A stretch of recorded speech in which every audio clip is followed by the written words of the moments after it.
Hey everyone, welcome back. Hope you're all well. It's a cup of tea time here at Friar's Court CL. The youngest and I were feeling a bit cooped up at home as we hadn't taken the caravan out since February half term, so we headed here. This is Clanfield in Oxfordshire where this CL is, and it's just the two of us. It's almost a completely off-grid site. There's just a water tap in this particular field, although there is chemical waste point back about a quarter of a mile down the track, back at the other part of the CL, because it's split into two different areas, and that's also where there are lots of boats moored, and there's a pub that backs onto. So I went further down the track for this far off point, which is a little bit quieter hopefully, but with less facilities. Anyway, that's perfect for us. It's also a bit shaded because I'm particularly pale and like to go beetroot coloured, and the sun's supposed to be out the next couple of days, so hopefully that will give us a bit of shade as well. Anyway, right now I'm sitting here reading my book, having finished a cup of tea, and I've got the kettle on yet again, so it's just perfect. Oh, so much for a quiet cup of tea, but what a great sight, look at that. Actually, earlier on, a huge transport type plane came overhead. We'll have to call Adam out because I'm sure he knows exactly what it was, but we're not too far east of Brize Norton, so that explains why the military plane's going overhead. It's not too busy, so you know, there's just a couple of them, which makes it a really great sight rather than annoying because it's not happening a lot. I think I managed to pick up the transport plane earlier, so if I did, I'll pop the footage in here.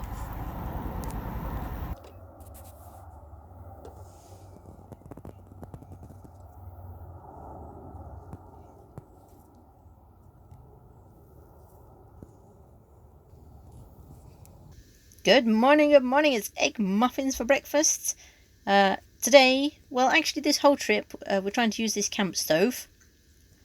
We've got 3 gas rings in the caravan. I think I've showed those in one of the tours we did before, but there's no grill or oven, and actually that's absolutely fine because I wasn't fussed by that when I was looking for a caravan. So in fact I specifically preferred one that had a cupboard rather than an oven, because it's such a small space, and so I don't really like doing anything other than just boiling the kettle or whatever on the hob inside, and I'd rather do all the cooking outside.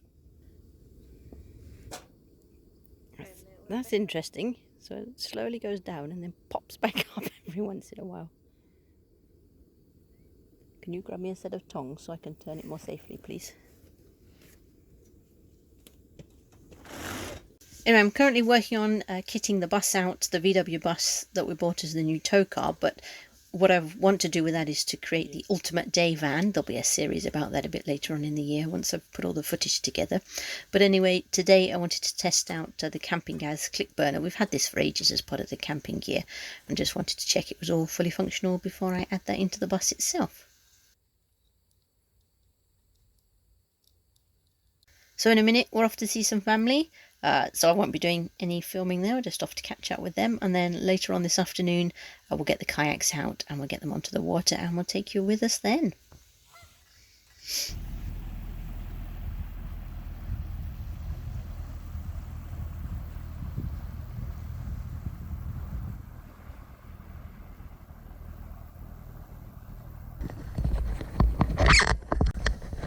Okay, and we're back. So let's get you guys set up properly, and then we'll head out for a paddle. So this actually is a really perfect bit of the Thames to paddle on. Some bits can be a bit fast flowing actually, so it's just me and the youngest. He's a pretty strong paddler nowadays, but I'm not, so clearly still a rank amateur, so we need to choose our sites very carefully for something nice and calm and hopefully uneventful. Every time we seem to have got the kayaks out in the past, there seems to have been some sort of event occurring. I think you've seen my previous video when we got stuck in a bit of an unexpected riptide in one of the Scottish lochs as we were up at Bunbury. I'll link to that above. And then it must be the last time we had them out in Cornwall, we ended up rescuing some poor elderly chap, one of the sailors, who'd fallen out of his dinghy while he was trying to get onto his sailing yacht. So it's all been a bit eventful really, and I'm hoping that the rest of today's paddle is just going to be as serene, and you could say boring, but I'll go for serene and wonderful as the first bit has been.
Anyway, there's a lock and a weir to the south.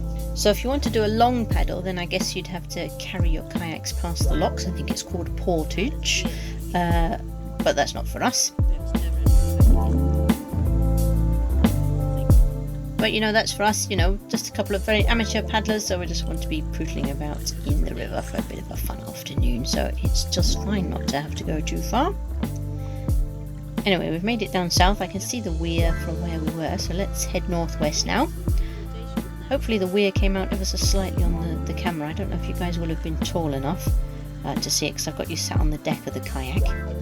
Anyway, let's head northward now, and then hopefully we'll be able to at least get about a quarter of a mile upstream from the site, the end of the site that we're pitched at, and then we might get to see the other part of the site, which, as I said, was a quarter of a mile upstream and up the trek, and that's where the boat parking is on one side, and the CL on the other side of the little island in the middle of the Thames, and the pub on, I guess it's the north side next to the main road.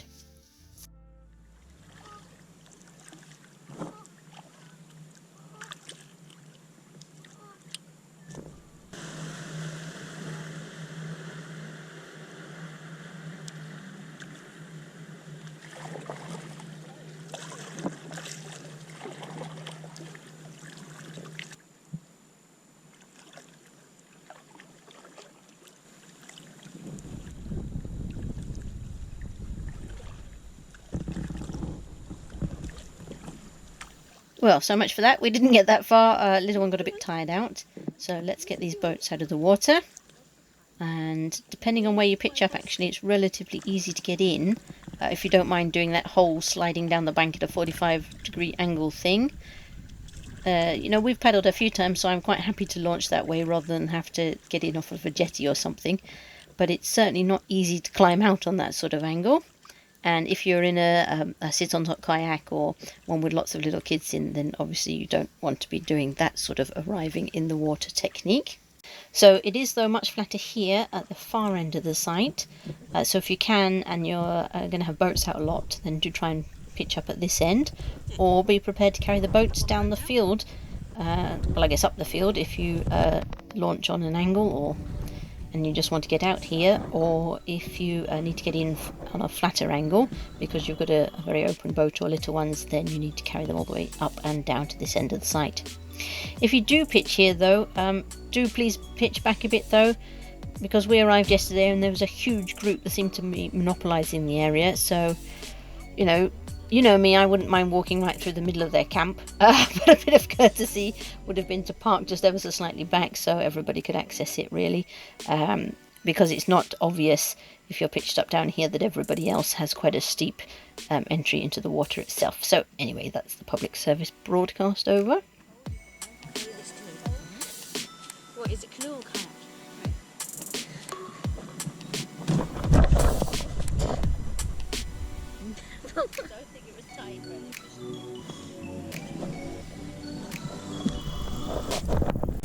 Anyway, that was a fun little paddle, not very strenuous at all, and now it's time for a barbecue, and then we'll have a bit of a campfire.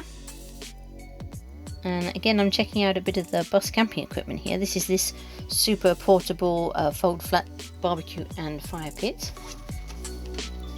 I've used this a couple of times already, and it's really good, actually. You know, it's all stainless steel, so it's quite light. It folds up amazingly small. Actually, I'll try and stick in a picture, pop in a photo here of it all folded up and in its little carry bag.